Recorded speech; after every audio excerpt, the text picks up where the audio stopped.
اسلام نے بڑا پاکیزہ اور صاف ستھرا تصور معاشرہ دیا اور اس کا عملی ثبوت ریاست مدینہ کا وہ پاک باز معاشرہ تھا جس میں جرائم کی شرح نہ ہونے کے برابر تھی، اور اگر کوئی شخص جرم کر بیٹھتا تو وہ خود بارگاہ رسالت مآب میں معافی کے لیے حاضر ہوتا، اور شریعت کی طرف سے اس جرم کی جو بھی سزا مقرر اور متعین ہے اس کو اپنے اوپر نافذ کروانے کے لیے اصرار کرتا۔ اسلام نے مختلف جرائم کی جو مختلف سزائیں مقرر کی ہیں، خلق خدا کی بہتری، معاشرے کی طہارت پاکیزگی اور بندوں کا مالک کے ساتھ جو تعلق بندگی ہے اس کو مضبوط رکھنے اور ریاست کو امن و امان کا گہوارہ بنانے کے لیے ان سزاؤں کو شریعت نے مقرر کیا ہے۔ دوسری بات، جتنی بھی کڑی سزائیں ہیں جن کو شریعت میں حدود کہا جاتا ہے، وہ معاشرتی جرائم پہ ہیں۔ جن گناہوں کا تعلق خلق اور خالق سے ہے وہ جتنا بھی سنگین جرم کیوں نہ ہو اس کا معاملہ آخرت پہ رکھا گیا۔ نماز اہم فریضہ ہے، اگر کوئی ترک نماز کرتا ہے تو شریعت نے بطور حد اس کے لیے کوڑے مقرر نہیں کیے۔ اگر کوئی روزہ چھوڑتا ہے تو اس کے لیے بطور حد کوڑے مقرر نہیں کیے۔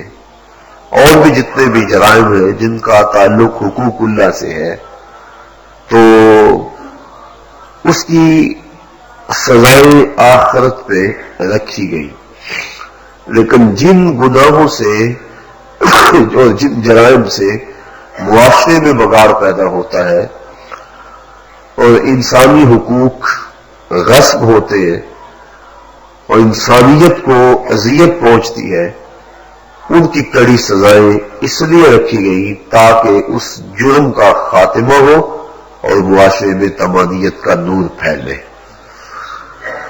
اگر کوئی کسی شخص کو قتل کر دیتا ہے تو قتل کا بدلہ قتل رکھا گیا، کیونکہ اس نے یہ عمل کیوں کیا۔ گو قیامت کے دن بھی سب سے پہلا سوال یہی ہوگا، یہ بات ذہن میں رکھے، سب سے پہلا سوال قیامت کے دن جو بندوں سے کیا جائے گا وہ حقوق اللہ میں سے نماز کا ہوگا، اور حقوق العباد میں سے سب سے پہلا سوال حدیث شریف میں آتا ہے قتل کا کیا جائے گا۔ تو قتل کی سزا قتل ہے، اور اگر قاتل کی سزا قتل نہ رکھی جائے تو پھر قتل میں اضافہ ہو جائے، کیونکہ نتیجہ سامنے ہے۔ جن ملکوں میں قتل کی سزا قتل نہیں ہے، وہ ملک یورپ کے ہوں یا امریکہ کی ریاست کے وہ علاقے ہوں، وہاں آپ قتل کی شرح دیکھ لیں۔ پاکستان کے اندر اگر قتل و غارت عام ہے تو اس کی یہ وجہ نہیں ہے کہ اس میں قتل کی سزا قتل ہونے کے باوجود اتنے قتل کیوں ہوتے ہیں، اس میں اس سزا کا اجرا نہیں ہوتا۔ ہمارا عدالتی نظام جو ہے وہ سفارش اور رشوت پہ چلتا ہے، لہذا قاتل اپنے کیفر کردار تک نہیں پہنچتا، جس کے نتیجے کے اندر قتل عام ہے۔ اور اگر کہیں عدالتیں مضبوط ہیں تو وہاں قتل خال خال پایا جا رہا ہے۔ ہمارے سامنے جو ہے وہ حجاز کی مثال موجود ہے، وہاں سالوں کے بعد کوئی قتل ہوتا ہے، اور اس کے مقابلے میں آپ یورپ، امریکہ اور دیگر ممالک جو دیکھیں، ان میں قتل کی جو شرح ہے، اور اس کو سعودی عرب سے موازنہ کرے، پاکستان سے موازنہ نہ کرے، اس لیے کہ پاکستان میں جو قانون ہے وہ غیر مؤثر ہے۔ اس طرح باقی بھی جتنے بھی جرائم ہیں، اگر ان کی سزا دی جائے تو جرم کی حوصلہ شکنی ہوتی ہے اور آگے جرم کا دروازہ بند ہونا شروع ہو جاتا ہے۔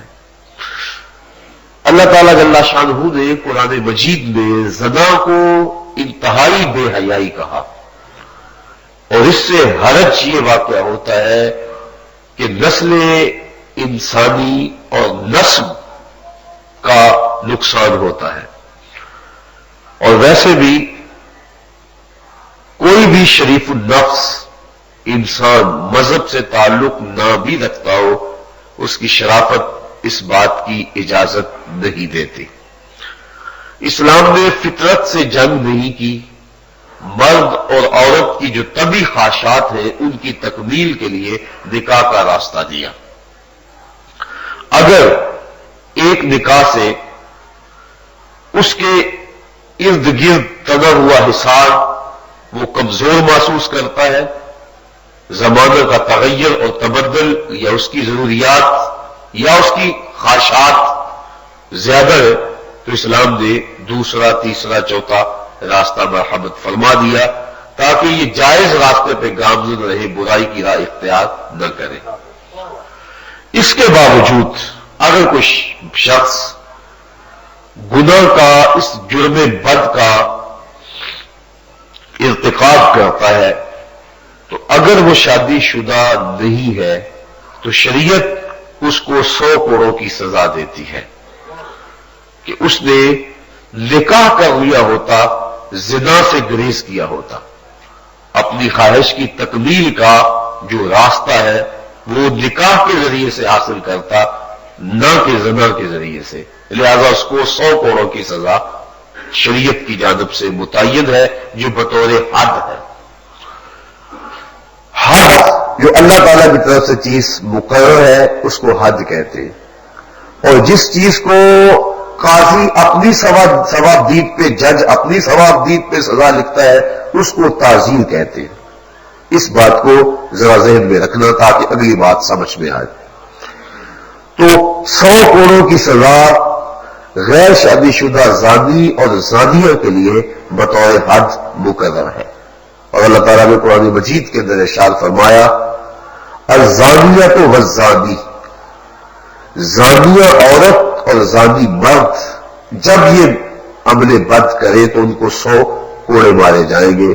یہاں زانیہ کو زانی سے مقدم رکھا گیا، جبکہ قرآن مجید کے اندر مرد کو مقدم رکھا جاتا ہے۔ السارق والسارقہ، تو چور اور چورنی، وہاں چور کو مقدم رکھا گیا اور چورنی کو مؤخر کیا گیا، اور یہاں جو ہے وہ زانیہ کو مقدم رکھا گیا۔ اس کی حکمت یہ ہے کہ اس عمل کے اندر عورت کا ہاتھ زیادہ ہوتا ہے۔ تو بطور حد 100 کوڑے متعین کر دیے شریعت اسلامیہ نے۔ اب کوئی شخص شادی شدہ ہے تو اگر وہ یہ فعل بد کرتا ہے تو شریعت اس کے وجود کو برداشت نہیں کرتی، کہ اس کو شریعت نے ایک سہولت دی لیکن اس کے باوجود اس نے دوسری عورتوں سے اپنا منہ کالا کر کے بہت بڑی غلطی کی۔ ایک تو اس نے زنا کیا اور دوسرا اس نے اپنی بیوی کا حق غصب کیا، اس نے دوہرا جرم کیا ہے۔ اس کی سزا یہ ہے کہ وہ دھرتی پہ جینے کا حقدار نہیں ہے۔ شریعت نے اس کو رجم کی سزا سنائی کہ اس کو جو ہے وہ رجم کیا جائے، پتھر مارے جائیں، یہاں تک کہ وہ اس سے زمین پاک ہو جائے، اس کے وجود سے زمین پاک ہو جائے. یہ شریعت کا حکم ہے، حدیث متواترہ اس پہ موجود ہے. اگر کسی مرد نے کسی عورت سے زبردستی زنا کیا، عورت اس کے لیے نہیں چاہتی تھی، تو اس زنا کو زنا بالجبر کہتے ہیں. تو چونکہ عورت کا قصور نہیں ہے، تو جب حد نافذ ہوگی تو عورت پہ حد نافذ نہیں ہوگی، اگر یہ بات پایا ثبوت تک پہنچ جائے کہ عورت کی رضامندی شامل نہیں تھی. چونکہ اس کا قصور نہیں ہے، اس کو مجبور کیا گیا، جس کو مجبور کیا گیا ہے شریعت میں اس کو معافی ہے. ان اللہ تجاوز عن امتی الخطا والنسیان وما استکرہوا. شریعت میں 3 شخصوں کو معافی ہے: جو بھول کے کام ہو جائے، جو ہے وہ مجبور ہو جائے، اور جو خطا سرزد ہوتا ہے. میں کچھ چھوڑ چاہتا تھا، کار کچھ ہو رہا ہے، تیر مارنا چاہ رہا تھا کسی کو، لیکن لگ کسی اور کو گیا، وہ شکار کے لیے جا رہا تھا، وہ قتل خطا ہوگا، اس میں قصاص نہیں ہے. تو 3 چیزیں معافی ہیں. ان میں سے ایک چیز جو ہے جس میں مجبور کیا گیا. تو اگر عورت مجبور کر دی گئی تو اس کی رضا شامل نہیں تھی، تو اس میں عورت کو سزا نہیں ہے. دو رسالت میں ایسی مثال موجود ہے کہ مرد پہ حد جاری کی گئی اور عورت پہ حد جاری نہیں کی گئی. تو شریعت نے 100 کوڑوں کو بطور حد نافذ کیا اور رجم کو بھی بطور حد نافذ کیا. حدیث متواترہ سے رجم کا ثبوت موجود ہے. اور پھر جب اس عمل کو اور اس حدود کو بیان کر دیا گیا، اگر کسی سے کوئی غلطی سرزد ہو جاتی، مدینے کا معاشرہ اتنا پاکیزہ معاشرہ تھا، انسانی تقاضے کے تحت اگر کوئی خطا سرزد کر بیٹھتا تو وہ خود اس کی سزا کے لیے حاضر ہو جاتا. مسلم کتاب الحدود کی روایت ہے، حضور تشریف فرما تھے، ایک صحابی جن کا نام تھا باعث ابن مالک رضی اللہ تعالی عنہ، وہ کھڑے ہو گئے، عرض کی طہرنی یا رسول اللہ، آقا مجھے پاک کر دو. فرمایا جاؤ اللہ سے معافی مانگو، اللہ تمہارے گناہ معاف کر دے گا. گئے، معافی کی، معذرت طلب کی، اللہ سے بخشش مانگتے رہے، لیکن پھر دوبارہ پلٹ کے آ گئے. بے چینی تھی، اضطراب تھا. عرض کی طہرنی یا رسول اللہ، حضور مجھے پاک کر دو. آقا کریم میں جاؤ، میں نے کہا ہے اللہ سے معافی مانگو، وہ کریم ہے، تواب ہے، توبہ قبول کرنے والا ہے، تمہیں معاف کر دے گا. گئے، معافی مانگی، پھر پلٹ کے آ گئے. اندر کا اضطراب تھا، اندر بے چین تھا. عرض کی حضور مجھے پاک کر دو. کالا بیما ہوتا ہیرو کا، کہا کون سا گناہ کیا کہ تجھے پاک کروں؟ تجھے بار بار کہا کہ جاؤ معافی مانگ لو، اللہ معاف کر دے گا، تم پھر پلٹ آتے ہو، بتاؤ کہ میں کس جرم سے پاک کروں؟ کالا من الزنا. عرض کی حضور مجھ سے زنا سرزد ہو گیا اور میں شادی شدہ ہوں. میں چاہتا ہوں کہ اس کی جو سزا شریعت نے متعین کی ہے میں دنیا میں ہی وہ سزا لے لوں، تاکہ آخرت کی سزائیں برداشت کرنے کی ہمت میرے اندر نہیں ہے. حضور نے جبریل امین سے پوچھا مجھے جہنم کے عذابوں کا تذکرہ سناؤ. مشکات کی روایت ہے جبریل امین نے عرض کی حضور جہنم میں سب سے ہلکا عذاب جو جہنمیوں کو دیا جائے گا وہ یہ ہوگا کہ ان کے پاؤں میں آگ کے جوتے رکھے جائیں گے. یاغلی منہما دماغہ، جوتے پاؤں میں ہوں گے لیکن دماغ پگھل کے ناک اور کانوں کے رستے سے باہر آ جائے گا. یہ سب سے ہلکے عذاب کی کیفیت ہے، اور جو جہنم کے سخت عذاب ہے الیاذ باللہ. اور اس کی حضور میں ان سخت عذابوں کو نہیں سہ سکتا. میری گزارش یہ ہے کہ مجھے دنیا پہ ہی پاک کر دے تاکہ آخرت کے عذاب سے بچ جاؤں. کیونکہ جب بندہ اپنے اوپر حد شرعی لے لیتا ہے تو وہ ایسے پاک ہو جاتا ہے جیسے ابھی ماں کے پیٹ سے جنم لیا ہو. حضور نے فرمایا کہ اس کا توازن عقلی تو ٹھیک ہے. صحابہ سے پوچھا کہ یہ کہیں ایسا تو نہیں کہ ذہن خراب ہو گیا بات کر رہا ہے، اس کو پتا نہیں کتنی کڑی سزا ہے؟ صحابہ نے اس کی نہیں حضور بالکل یہ صحیح رواس ہے. کہا اس نے شراب تو نہیں پی رکھی کہ نشے میں یہ بات کہہ رہا ہو؟ ایک صاحب اٹھے، منہ سونگا، عرض کی نہیں حضور ایسی بھی کوئی بات نہیں ہے. اتنے میں وہ پھر اقرار کر چکے. شریعت 4 گواہ مانگتی ہے، اور جب بندہ خود اقرار کر لے پھر گواہوں کی ضرورت نہیں ہوتی. تو اس نے خود اقرار کیا تھا اور بار بار اقرار کر لیا. آقا کہ فرمایا جاؤ جا کے اس کو سنسار کر دو. صحابہ گئے اور ماعز ابن مالک کو پتھر مارنا شروع کر دیا. ایک روایت کے لفظ ہے حضور مسجد نبوی میں یہ مصلی پہ ہے، آنکھوں میں آنسو ہے، بدن پہ کپ کپاہٹ ہے، کبھی کھڑے ہو جاتے ہیں کبھی بیٹھ جاتے ہیں. کسی نے دیکھا کہا بندہ نواز خود ہی تو حکم دیا اور خود ہی رو رہے ہو. کہا وہ میرا عدل تھا، یہ میری محبت ہے. تقاضۂ عدل وہ بھی میں نے پورا کیا اور میری محبت ہے کہ میں رو رہا ہوں. اللہ کے محبوب علیہ الصلوۃ والسلام نے خود جنازہ پڑھایا ماعز ابن مالک کا. صحابہ بھی شریک تھے جنازے میں. کسی کی زبان سے جنازے میں جاتے ہوئے بات نکلی لو لو ماعز نے زنا کیا تھا. آقا کریم صلی اللہ علیہ وسلم غصے میں آ گئے. خبردار اگر کسی نے میرے ماعز پہ بات کی، اگر اس نے زنا کیا تھا میں نے سزا بھی دلوائی. میرا ماعز اس نے ایسی سچی توبہ کی ہے اگر روئے زمین کے تمام مسلمانوں میں تقسیم کر دے تو سب کی مغفرت ہو جائے. اس قدر اس نے اپنے آپ کو پیش کر کے سچی توبہ کا مظاہرہ کیا ہے. اگر اس کی توبہ سب کو تقسیم کر دے لکفا ہو، سب کے لیے کافی ہو جائے. اب حضرت ماعز ابن مالک کا جنازہ حضور نے خود پڑھایا، تدفین ہوئی. پھر روایت کے اندر آتا ہے ان کی وفات کا دوسرا یا تیسرا دن تھا. حضور حضرت ماعز ابن مالک کے گھر گئے اور جلوس جب حضور گئے تو صحابہ پہلے بیٹھے ہوئے تھے اور حضور نے کہا اپنے بھائی ماعز کے لیے مغفرت کی دعا کرو. یہاں سے جو دوسرے تیسرے دن دعا کرتے وہ بھی سمجھ میں آگے. حضور ماعز ابن مالک کے گھر جا کے دعا مانگ کے آئے اور صحابہ پہلے ہی وہاں بیٹھے ہوئے تھے.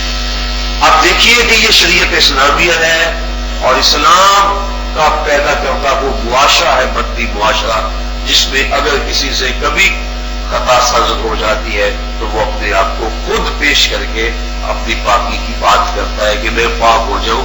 یہ تو 4 دن کی زندگی ہے. اب اگر زندگی میں جھوٹ بول کے بچا بھی لوں لیکن اللہ کے حضور تو میں نے پیش ہونا ہے، تو اس لیے وہ جھوٹ نہیں بولتا، اپنی بات حضور کے سامنے رکھ دیتا ہے اور اپنی سزا لے دیتا ہے.